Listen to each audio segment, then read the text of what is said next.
Today we're doing the very last part, the last couple chapters of the book of Revelation, and we're talking about the New Jerusalem. So the New Jerusalem, and we'll talk about what that means. And I've titled this, The New Jerusalem, the life your heart is longing for. And let me just talk about the word longing, because if you're like me, you have longings. You have desires, you have expectations and hopes. But we're not living there.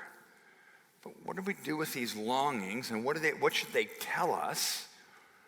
A really great author, and many of you have heard of him, C.S. Lewis, the British author, came to follow Jesus later in life.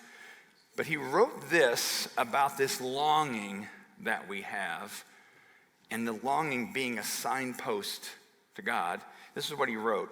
If I find in myself a desire, a longing, if I find in myself a desire which no experience in this world can satisfy, the most probable explanation is that I was made for another world.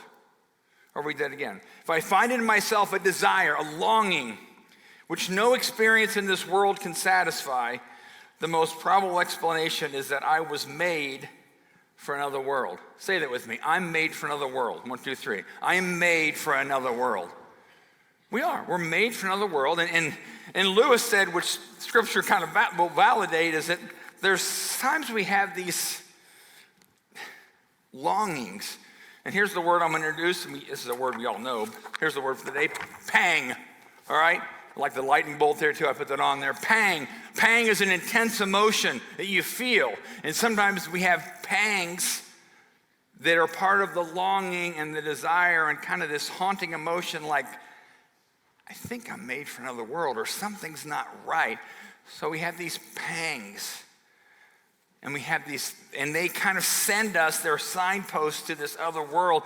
The Germans call it Sehnsucht. It's a German word, but it kind of means this desire, this longing I have that I don't think it's going to be filled in this world, but I don't know how it's going to be filled. But it's something. So I'm just calling it a pang, right? So we're going to read in a second here from Revelation chapter 21, one of the second to last chapter of Revelation.